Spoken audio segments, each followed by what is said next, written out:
Hindi ko alam kung bakit kailangan pang balikan ang mga bagay na pilit na nating ibinabaon sa limot.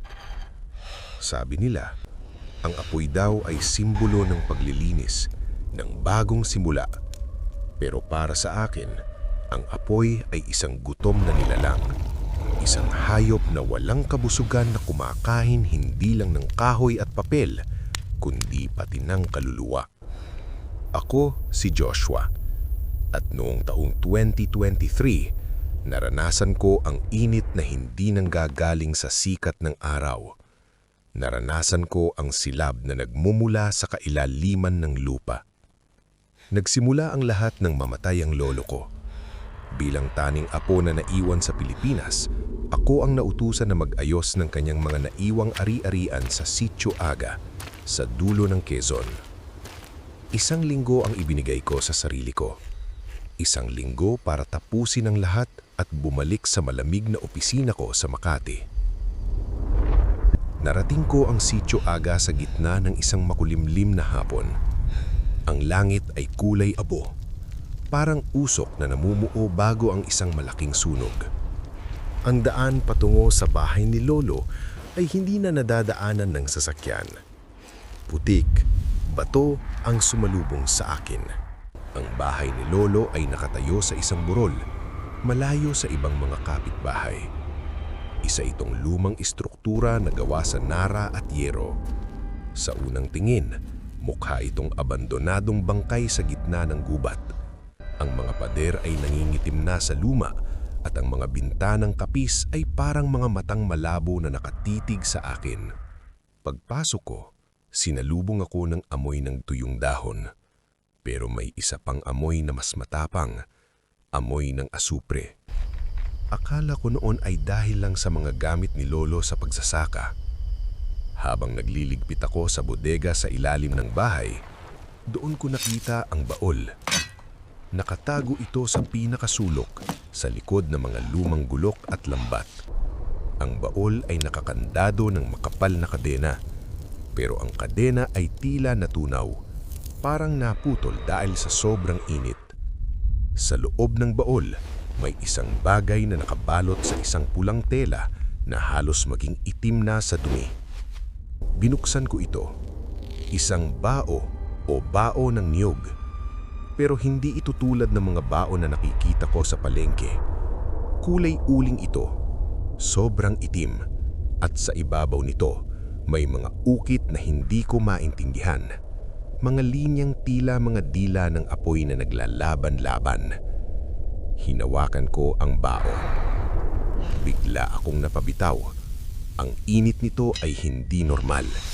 Para akong humawak ng kumukulong asero. Ang balat ng palad ko ay nag-iwan ng bakas sa bao at narinig ko ang mahinang tunog ng nalulutong laman. Tssss! Nanginginig ang kamay ko habang tinitignan ang paso sa aking palad. Ang nakakapagtaka, walang usok, walang apoy, pero ang hapdi ay tumatagos hanggang sa mga ugat ko. Itinabi ko ang bao sa ibabaw ng isang lamesang kahoy. Doon ko napansin ang isang bagay. Sa bawat segundong nakapatong ang bao sa lamesa, ang kahoy ay dahan-dahang nangingitim, parang sinusunog ng isang hindi nakikitang baga. Lumubog ang araw. Ang kadiliman sa Sitio Aga ay hindi katulad ng nasa Maynila. Dito, ang kadiliman ay may bigat. Para itong isang kumot na tumatakip sa iyong hininga. Nagpasya akong matulog na lang at ituloy ang pagliligpit sa umaga. Humiga ako sa papagsasala, hindi malayo sa lamesa. Pero hindi ako dinalaw ng antok. Ang alinsangan sa loob ng bahay ay hindi ko na matiis. Parang bawat hibla ng hangin ay naging mainit na singaw. Narinig ko ang langit-ngit ng sahig. Akala ko ay dahil lang sa luma ang bahay. Pero ang tunog ay may ritmo. May naglalakad. At sa bawat hakbang naririnig ko, may kasamang tunog ng pumuputok na kahoy. Parang panggatong na itinatapon sa apoy. Sa gitna ng sala, sa tapat ng lamesa kung nasaan ang bao, may nakatayo. Isang lalaki. Ang taas niya ay lagpas sa tao. Ang kanyang balat ay hindi balat. Ito ay uling. Bitak-bitak ang kanyang buong katawan at sa loob ng mga bitak na yon, nakikita ko ang nagbabagang pula at kahel. Walang mga mata. 2 butas lang na puno ng usok. Ang kanyang bawat paghinga ay naglalabas ng mga alipato na lumilipad sa hangin. Hindi ako makagalaw. Ang init na nanggagaling sa kanya ay nakakapaso. Ang pawis sa aking noo ay agad na natutuyo bago pa man ito makatulog. Nakatitig lang siya sa bao. Para siyang sumasamba sa piraso ng uling na yon. Dahan-dahan niyang itinaas ang kanyang kamay. Ang kanyang mga daliri ay mahahaba, parang mga sunog na sanga ng puno. Itinuro niya ang bao at pagkatapos ay itinuro niya ako.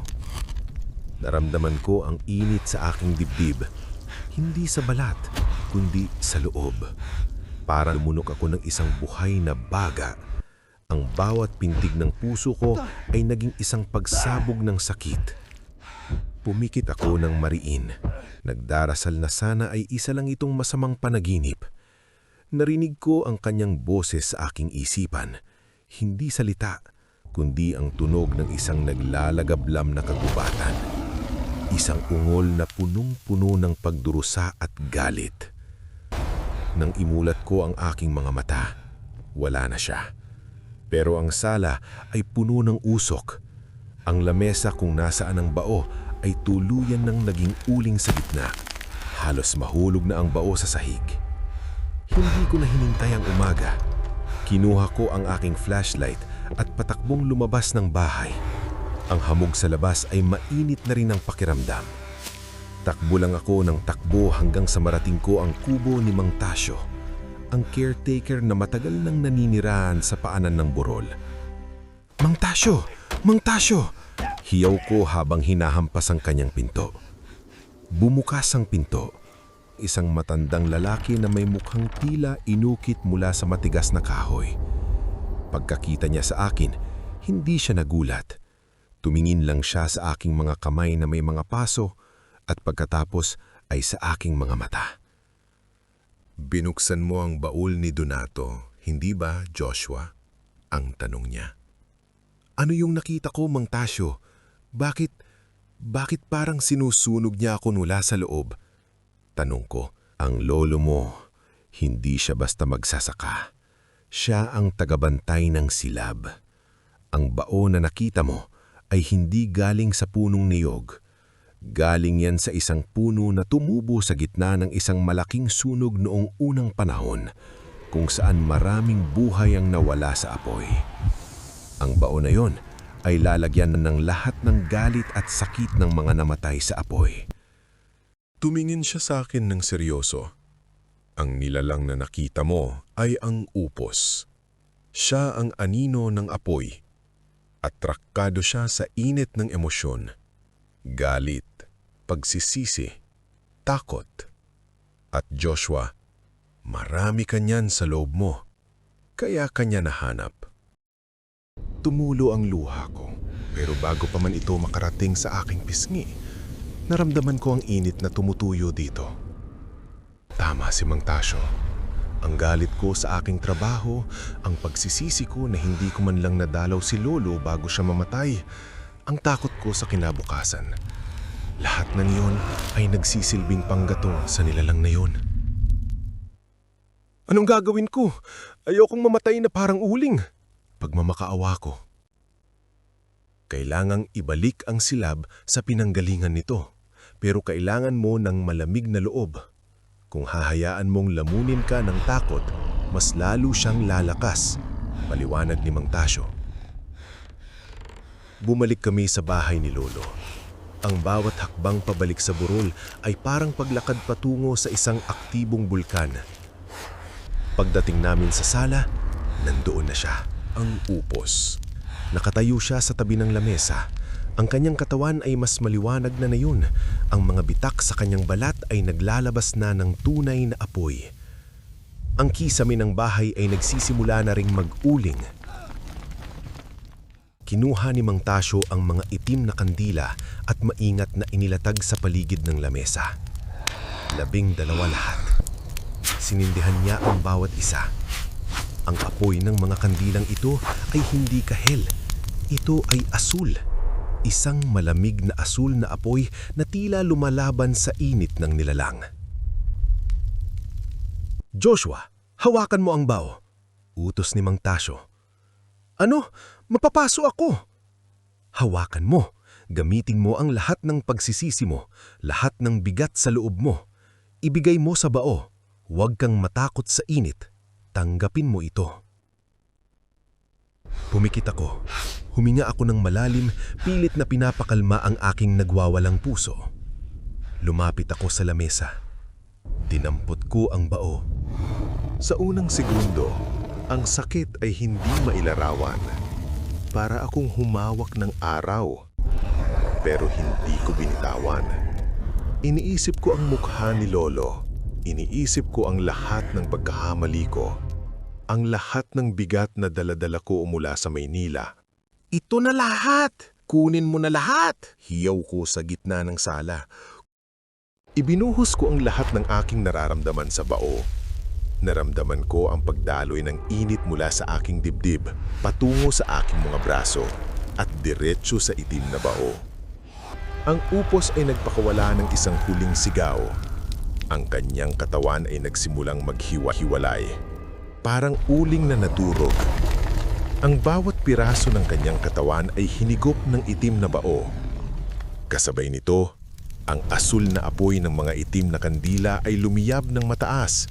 Binalot ang buong lamesa. Isang nakakabinging na pagsabog ng liwanag at init ang naganap. Nang imulat ko ang aking mga mata, madilim na ulit. Ang sala ay malamig. Wala na ang upos. Ang lamesa ay abo na lang. At sa gitna nito, ang bao ay nagkapira-piraso na rin. Wala na ang init. Wala na ang amoy ng asupre. Napaupo ako sa sahig. Tumingin ako sa aking mga kamay. Ang mga paso ay nandoon pa rin, pero hindi na sila masakit. Kulay abo na ang mga ito, parang mga lumang sukat na matagal nang natuyo. "Tapos na, Joshua," sabi ni Mang Tasyo mula sa dilim. "Pero tandaan mo, ang apoy ay hindi kailanman tuluyang namamatay. Natutulog lang ito. Huwag mong hahayaang mag-ipon ulit ng panggatong sa loob mo." Umalis ako sa sitio aga kinabukasan. Hindi ko na tinapos ang paglilinis. Binenta ko ang lupa at ang bahay sa isang developer sa murang halaga. Basta masiguro ko lang na hindi ko na muling makikita ang lugar na yon. Nasa Maynila na ako ulit ngayon. Nakaupo sa aking malamig na opisina. Napapalibutan ng aircon at mga artificial na ilaw.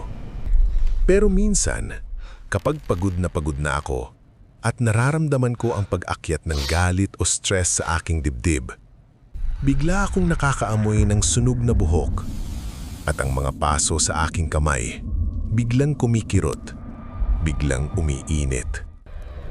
Napapatingin ako sa labas ng bintana at sa malayong sulok ng aking paningin, parang may nakikita akong mga alipato na sumasayaw sa hangin. Dahil alam ko na ang uling ay nandoon pa rin. Naghihintay lang ng susunod na Joshua na magdadala ng sapat na init para muling magliyab ang silab.